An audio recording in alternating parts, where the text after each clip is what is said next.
എൻ്റെ പേര് ശ്രീചിത്രൻ, ഒരു കലാസാംസ്കാരിക പ്രവർത്തകനും എഴുത്തുകാരനുമാണ്. ഈ നവകേരള സദസ്സ് എന്ന പരിപാടിയെ വലിയ സന്തോഷത്തോടെയും പ്രതീക്ഷയോടെയാണ് നോക്കിക്കാണുന്നത്.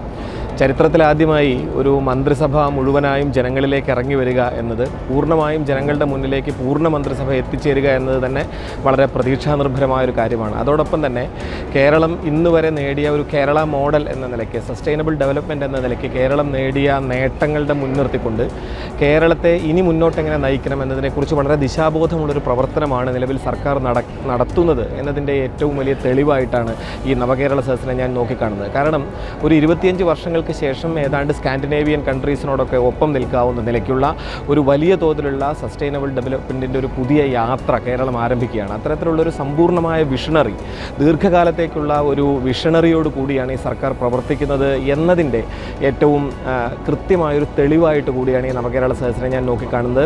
ഓരോ നാട്ടിലുമുള്ള വളരെ സാധാരണക്കാരായ ജനങ്ങളടങ്ങുന്ന ഒരു സദസ്സ് എന്നത് വളരെ പ്രധാനപ്പെട്ട ഒരു കാര്യമാണ്. അതോടൊപ്പം ഒരു കാര്യം കൂടി കൂട്ടിച്ചേർക്കണം.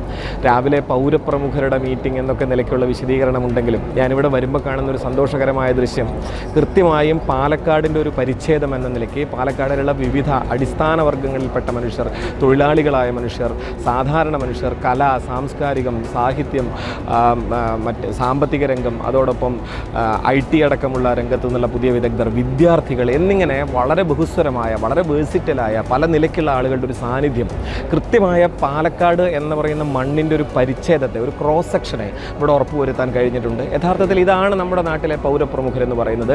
നമ്മുടെ മന്ത്രിസഭ ജനകീയമായി നമ്മുടെ സർക്കാർ കാണുന്നത് പൗരപ്രമുഖരായി ഇവരെയാണ് എന്നറിയുന്നതും വളരെ സന്തോഷപ്രദമാണ്. തീർച്ചയായിട്ടും നവകേരള സദസ്സിനെ വളരെ സന്തോഷത്തോടുകൂടി, വളരെ പ്രതീക്ഷയോടുകൂടി നോക്കിക്കാണുന്നു.